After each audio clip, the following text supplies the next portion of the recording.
Have you ever walked into a crowded room and felt yourself disappear as if the simple act of aging had turned you invisible? My name is Eleanor Justice, and if you had seen me that afternoon seated behind a towering bouquet at table 13 at my daughter's wedding, you might have thought I was just another quiet grandmother tucked out of the way, hoping not to disturb the view.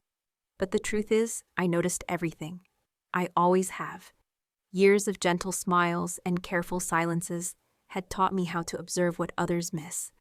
And on that bright spring day, what I saw changed my life forever. It's funny the little moments that become turning points. There I was smoothing the hem of my sensible gray dress, listening to laughter ripple through the banquet hall, remembering a time when I was the one lighting up a room. Now I watched the world from the edges hidden in plain sight, wondering if anyone truly saw me anymore. It stings, doesn't it? The slow fading of importance. The way people begin to speak around you rather than to you. That afternoon, I felt both small and strangely powerful, as if the quietness of my life had been hiding a storm. As the reception unfolded, I caught my reflection in a distant mirror. Silver hair, neatly pinned hands, folded over a clutch that once belonged to my mother. I looked every bit the harmless widow, someone to be protected perhaps, or pitied, but never feared. That's how society prefers its elderly, safe, sweet, silent. But the world forgets that every gentle grandmother was once a woman who could bring a room to life, and that a lifetime of being underestimated can become its own kind of armor. We don't simply vanish, we watch, we wait, we remember. My daughter Julia was radiant that day. She floated through the crowd in a lace gown, passed down through 3 generations. Watching her brought a bittersweet ache, a swirl of pride and longing. I'd spent decades pouring love into my family, quietly patching their wounds, celebrating their joys, and swallowing my own aches so no one would worry. It was easy to think that kindness meant weakness or that fading into the background was simply the price of growing old. But I have learned, sometimes painfully, that the world only ignores you until it wants something. And on that beautiful afternoon, the world wanted something from me. More specifically, my new son-in-law Alex Landon wanted something. He was all charm and confidence, every inch, the perfect groom, every word polished to a high shine. But behind his easy smile, I sensed calculation and eagerness that felt just a little too practiced. He greeted me warmly, made small talk, and asked about my health. Each question, every lingering glance, left me with a flicker of unease. The kind of unease a woman develops after decades of seeing what others try to hide. I thought about my late husband Walter and his gentle warnings. People aren't always what they seem, Ellie, he would say, squeezing my hand in the quiet dark. Sometimes the most dangerous predators wear the brightest smiles. I used to think he worried too much, but as I sat there watching Alex work the room, graceful, attentive, careful to impress, I remembered those words like a prayer. Something was coming, something I had to be ready for, even if I didn't yet know its shape. But if you'd asked anyone else at that wedding, they would have told you I was simply tired. Maybe a little out of place. Someone to be coddled, humored, perhaps gently ignored. How many of us, I wonder, are quietly living on the margins of our own families? Our wisdom dismissed our stories, faded our warnings unheard.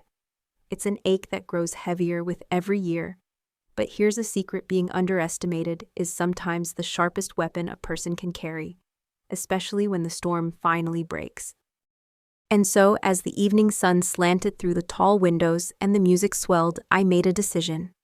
I decided that my days of being invisible were over. Not just for me, but for anyone who has ever been told they're too old, too gentle, too much of a burden to fight back. I didn't know then how far I would have to go, or how much I would risk to protect what mattered. But I promised myself this: I would not go quietly. I would not surrender my story. And if trouble was coming for me, it was about to discover that grandmothers have teeth and memories and secrets, and more courage than anyone ever suspects. This is not just the story of what happened at table 13 or the web of lies that would soon unfold. It is the story of how one quiet woman, underestimated by everyone around her, found the strength to fight back, and in doing so, changed far more than her own fate. It is a story for anyone who's ever been overlooked, doubted, or dismissed. And as you listen, I hope you remember. Sometimes the greatest power comes from the quietest corner of the room. So stay with me, because what began as a humiliation became my greatest triumph. And if you've ever felt invisible, this story, my story, is for you. If you've never met a charming wolf, let me paint you a picture. Alex Landon. My new son-in-law was the kind of man who made everyone feel special. He moved through the wedding crowd with an easy confidence, his laughter warm and just a little too perfect. His eyes quick to notice who mattered most in every room. There's a certain skill to making people feel seen, and Alex had mastered it. He complimented my daughter Julia with practiced sincerity, listened to Uncle Bill's bad jokes with genuine delight, and remembered tiny details about everyone he spoke to. At first glance, he was every mother's dream for her child. But sometimes the very traits that draw us in are the ones we should question most. I noticed how Alex adjusted his words depending on his audience, his voice softer with the elderly, a little sharper with the ambitious, always knowing when to nod, when to laugh, when to seem curious. I've learned that manipulation isn't always loud or cruel. Sometimes it looks like kindness or interest or a helping hand. The most dangerous people rarely come roaring into your life. They slip in quietly, wearing trust like a borrowed coat, waiting for the right moment to ask for more than you'd ever think to give. I remembered a story from the local news last spring. An elderly neighbor, Mrs. Green, had lost her life savings to her grandson's new business partner, a man who seemed endlessly polite, always offering to help around the house, bringing flowers and groceries, offering to set up online banking. No one suspected a thing until it was too late. When Mrs. Green tried to call for help, she found herself locked out of her own accounts, her voice dismissed by bank managers who trusted the young man's authorization. The pain of betrayal didn't end with the money. It lingered, a bruise on her sense of dignity and safety. That's the thing about predators. They know how to find the people who don't want to cause trouble, the ones who have spent their lives being agreeable, gentle, forgiving. And in families, the manipulation is even more devastating. We want to believe in the best of those we love, and that hope blinds us to danger. If there's one lesson I hope you take from my story, it's this: trust your instincts even when they make you uncomfortable. If something feels off, don't be afraid to ask questions or set boundaries. You owe it to yourself and to those who love you to be vigilant. As the wedding festivities wound down and the last of the guests gathered their coats, I caught one final glimpse of Alex across the room. He was already gathering information, planting seeds of confidence and connection. I realized with a slow, unsettling certainty that I would have to be sharper than I'd ever been in my life. My days of watching from the sidelines were over. It was time to remember everything Walter had taught me, and to search my own attic, both literal and metaphorical, for the strength to face what was coming next. Long after the house fell quiet that night, I found myself drawn to the attic, the place where Walter, my late husband, had always stored the things he called our rainy day resources. I climbed the narrow stairs, my footsteps soft on old wood, thinking how many times I'd come up here for holiday decorations, never once for secrets. Walter was the kind of man who believed in being prepared for storms you couldn't see coming. He'd grown up in hard times and never fully trusted the sunshine. I used to tease him for his caution, but now in the hush of my empty house, it didn't seem so foolish at all. I sat among boxes of faded Christmas ornaments and baby clothes, remembering the lessons Walter used to share in his gentle way. "Ellie, don't ever believe you're too small to matter," he'd say, setting aside a few emergency bills or stashing away a legal document in a battered lockbox. "People underestimate women like you because you're kind. But kindness is not the same as weakness." Yet, like so many women of my generation, I'd often chosen silence over confrontation. It felt safer to go unnoticed than to risk being called difficult or demanding. Over the years, playing small had become a habit as comfortable as an old sweater. But there's a hidden cost to living quietly, and I felt its weight as I sorted through Walter's careful files. Important documents, insurance policies, bank statements, letters from his lawyer, all organized in his steady handwriting. I found a note tucked inside an envelope. "If you ever need to stand your ground, everything you need is here." I realized how much I'd relied on Walter to be the shield, the one to ask hard questions or draw the line. Without him, I'd let myself fade, convinced I couldn't protect our legacy on my own. It's a mistake I've seen so many women make, believing their best days are behind them, their power spent. There's a story I once heard from a friend at church about her Aunt Rose, who quietly saved every spare dollar for 20 years. When a distant cousin tried to lay claim to her home, everyone thought Rose would give in. But she surprised them all with a folder of legal documents, carefully kept proving her ownership. It wasn't just the paperwork that won the day, it was her quiet, steady belief that her life still mattered, that she was worth fighting for. Sometimes it's not about being loud. It's about being ready and about refusing to let anyone else decide when your story is finished. Sitting there in the attic, I realized I had a choice: continue shrinking or finally honor the wisdom Walter left behind. I gathered the important documents and carried them downstairs, my resolve growing with each step. I might not have all the answers, but I had more resources than I'd let myself believe. It was time to stop playing small, because soon enough Alex would come knocking, not with kindness, but with questions I needed to be ready for. And this time I would meet him not with fear, but with quiet strength, born from every lesson tucked away waiting in the attic. A few days later, Alex stopped by just to check in, carrying a box of pastries and wearing that effortless smile I was learning to see through. We settled in my sunlit kitchen, the air full of cinnamon and cautious pleasantries. He asked about my routine, how I managed the house, and whether I ever felt overwhelmed. It all sounded so caring, but beneath his soft words was something sharper. A probing curiosity about my finances, about bills and insurance and legal affairs. "You shouldn't have to worry about these things, Eleanor," he said. "Family should help." I smiled, but my guard rose a notch. At first I wanted to believe Alex's interest was genuine.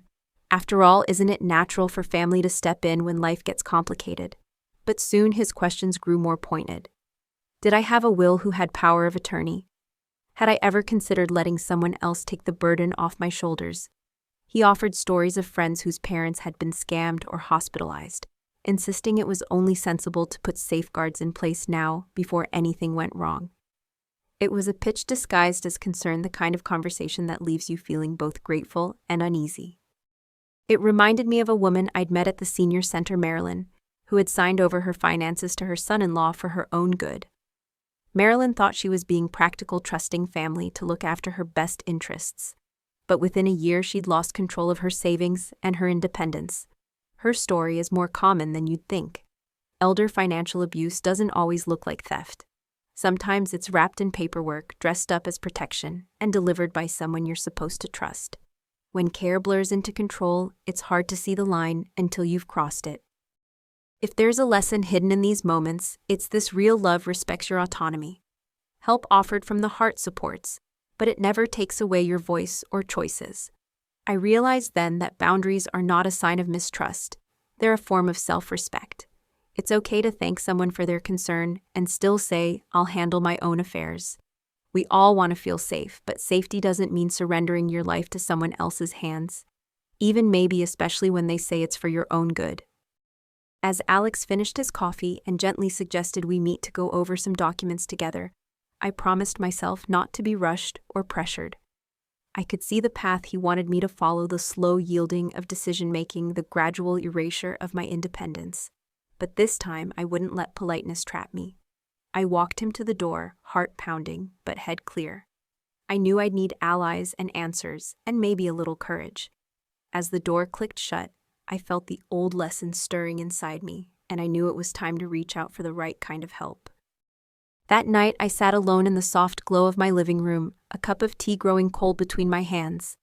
The words Alex had spoken kept replaying in my mind, each suggestion wrapped in a layer of false comfort. It would have been so easy to ignore the uneasy feelings, so tempting to tell myself that everything was fine, that I was imagining things. But the days of shrinking away from hard truths were over. I remembered Walter's voice again, gentle but firm. "Ellie, sometimes courage is just refusing to look away." I realized I needed help, not out of weakness, but out of wisdom. The next morning I made a call I'd been dreading for weeks. My late husband's old friend Samuel Reed was a lawyer, now steady, patient, and known for fighting for the vulnerable. Sitting across from him in his cluttered office, I felt both nervous and oddly relieved. I shared everything: Alex's questions, my worries, the subtle way he'd pressed for control. Samuel listened without judgment, then smiled kindly. "You're not alone, Eleanor. This happens more often than you'd think. The important thing is that you noticed the warning signs before it was too late." He handed me a list of resources and a promise to stand with me.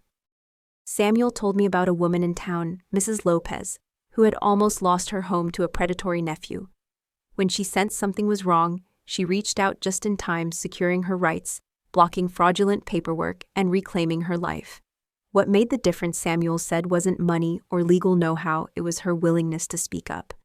Hearing that story reminded me that the real power in these situations is not brute strength or youth, but the courage to ask questions, to say no, and to trust your own experience, even if your voice shakes at first. It's easy to assume we're powerless when someone younger, stronger, or more confident tries to take control. But the truth is, wisdom grows with every year we live, and it's that quiet strength that can change the course of a story. I left Samuel's office feeling lighter, like I'd finally stepped into a pair of shoes that had always belonged to me. If there's a lesson to share, it's this: asking for help isn't admitting defeat. It's an act of self-respect, and a declaration that your story is still yours to write. Walking home that afternoon, I let the sunlight warm my face, breathing in a sense of determination I hadn't felt in years.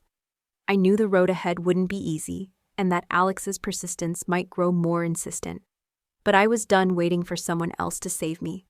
I was ready to gather my allies, trust my instincts, and prepare for whatever came next. And somewhere deep inside, I felt a spark of hope, maybe even a little excitement about becoming a force no one would ever overlook again. With new resolve, I set about quietly preparing for the storm I sensed was coming. Samuel, my lawyer, advised me to document every conversation and interaction with Alex. We agreed that staying polite on the surface while being vigilant beneath was my best defense. I started keeping a small notebook in my purse, jotting down the times Alex called the topics he brought up, even the patterns of his compliments. It felt strange at first, but also strangely empowering. I realized that protecting myself didn't mean I had to become cold or suspicious. It just meant being smart and alert, like a gardener watching for early signs of blight. Alex continued his campaign of helpfulness, asking about joint accounts, offering to streamline my paperwork, even suggesting we meet with his family's notary.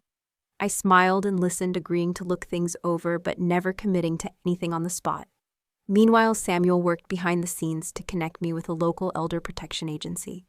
They provided me with information on common scams and even helped install a discreet voice recorder for my meetings with Alex.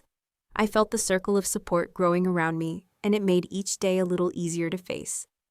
Samuel shared the story of a retired school principal, Mr. Jennings, who had been targeted by a charming neighbor offering to help with finances after his wife's passing. Mr. Jennings, like me, trusted his instincts. When small details didn't add up, he noticed his neighbor's sudden interest in property records and overheard him making odd phone calls. With support from friends and local law enforcement, Mr. Jennings recorded their conversations and saved himself from losing his home. That story echoed in my heart. Vigilance and a well-laid plan could tip the balance back in your favor. If I learned anything through this experience, it's that there's strength in thoughtful caution.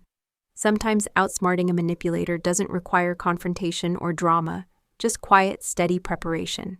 It's okay to play along on the surface while building a strong foundation beneath.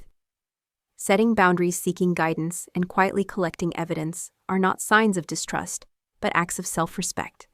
When someone is plotting behind your back, there is dignity in refusing to be an easy target. The day Alex proposed a meeting to finalize paperwork, I agreed, arranging for Samuel and a representative from the Elder Protection Agency to be nearby.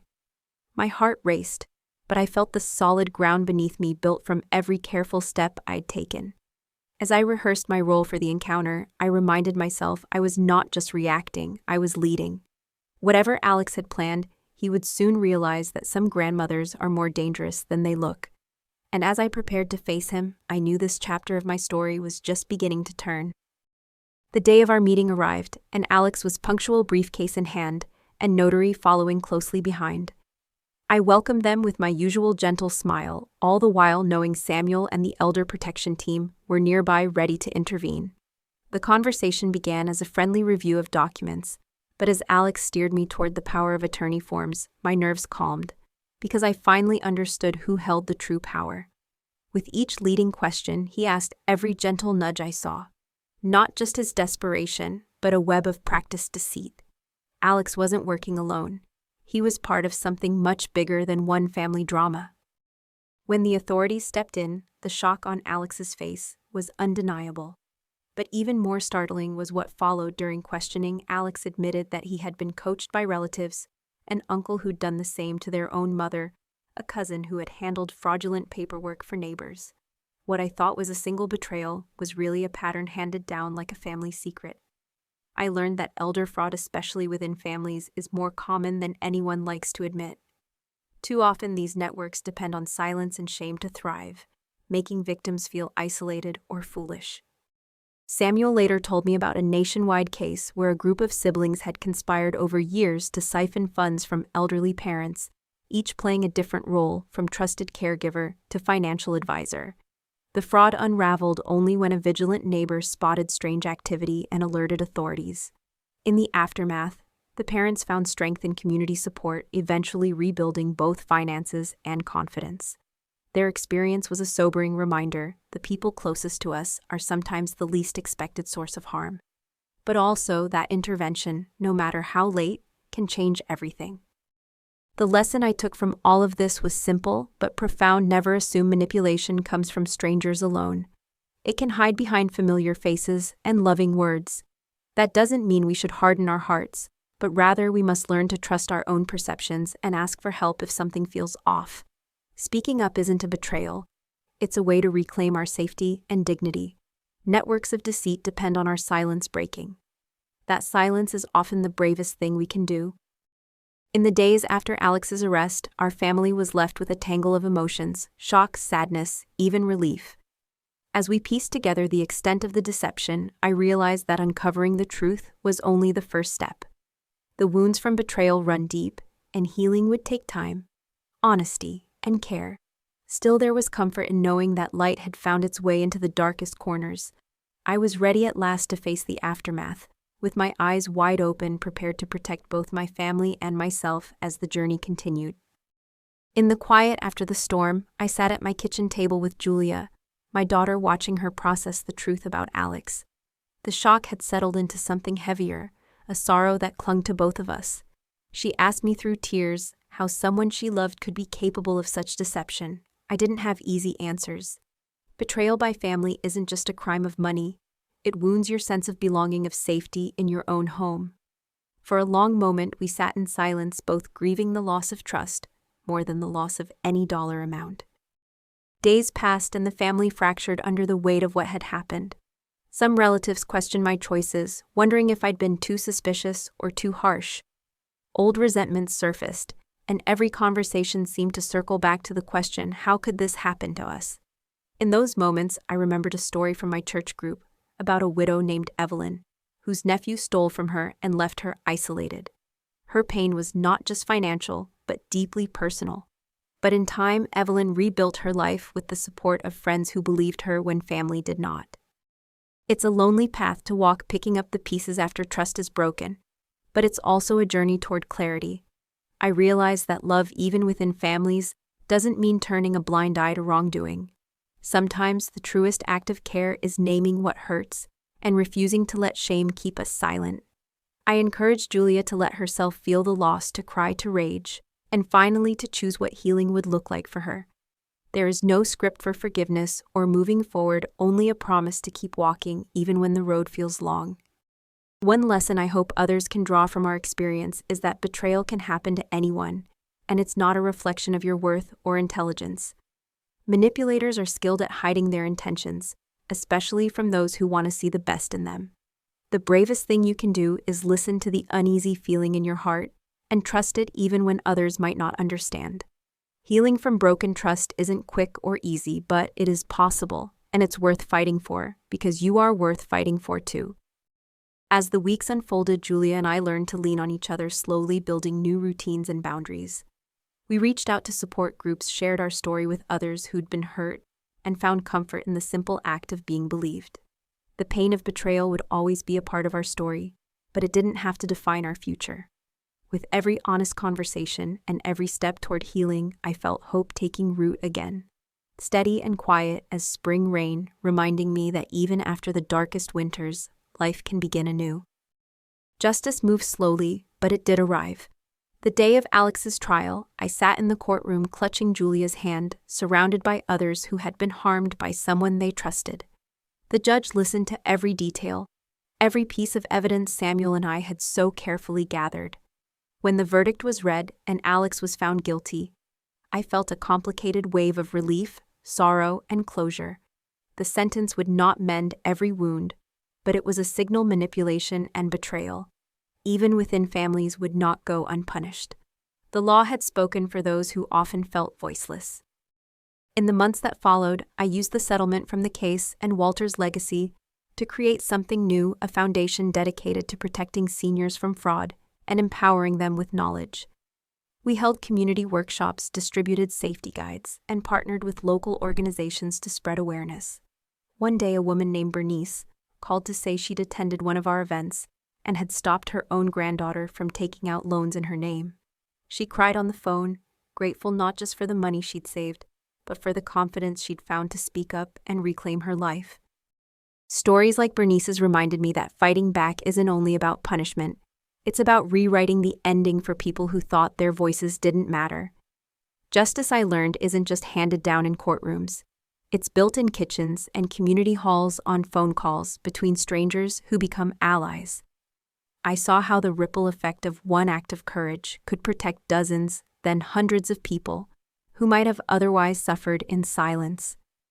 Each time we shared our experience, the web of protection grew a little stronger, and so did I.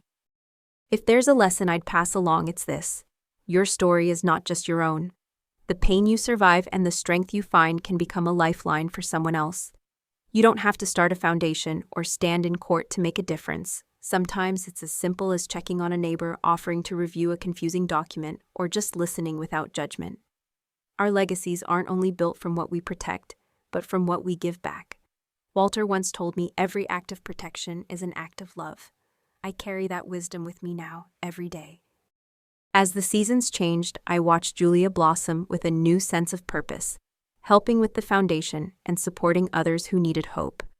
Our lives would never be untouched by betrayal, but we'd chosen to respond with action, courage, and connection. Looking out at the community we'd built, full of people who now looked out for one another, I realized this wasn't just about recovering from what we'd lost. It was about claiming a future built on dignity, respect, and the unbreakable bond of those who refused to be forgotten. And as that hope took root, I knew our story still had one more chapter to tell. Looking back, it's astonishing how a single act of courage can change the course of an entire life. I never set out to become anyone's hero or to lead a movement. I was just a grandmother at table 13, quietly watching from the sidelines. But each small decision to trust my instincts, to reach out for help, to refuse to shrink, built the bridge from fear to resilience. In time, those choices formed a new legacy for me and for Julia, proving that every season of life holds a chance to begin again stronger and wiser than before. Our story is one of heartbreak, but also of healing. We learned that family isn't defined only by blood, but by loyalty and truth. Betrayal tested our bond, yet honesty and the willingness to seek justice helped us reclaim ourselves. By founding our community, we gave voice to those who had been silent and built a new network of care, where dignity and protection are not privileges, but rights. Every workshop, every conversation, and every neighbor we reached became a stitch in the fabric of a safer world for all of us. I hope that by sharing our experience, someone out there who feels overlooked or powerless finds their own strength. Maybe you're facing a challenge you never expected, or maybe you're watching someone you love go through a storm. Please remember, you are not alone. The world can change for the better, starting with one brave step. Ask for help. Speak up if something feels wrong. Trust the wisdom you've earned. No one is ever too old, too gentle, or too small to make a difference. Sometimes the greatest power comes from the quietest corners. So if our journey has inspired you, I invite you to join us. Share your own story in the comments. Your experience might be the light that guides someone else through their darkness. Like and subscribe to stay connected with a community that believes in standing together. The more voices we raise, the harder it becomes for anyone to silence us. Together we can make the world safer, kinder, and full of hope for everyone, no matter their age or circumstance. Thank you for listening to my story and for letting Julia and me into your hearts. May you carry these lessons with you, trust your instincts, protect your dignity, and never underestimate the quiet strength within yourself. And remember, there's always another chapter waiting when you have the power to write. If you believe in courage and justice and in the fierce love that can change the world, join our family. This is just the beginning.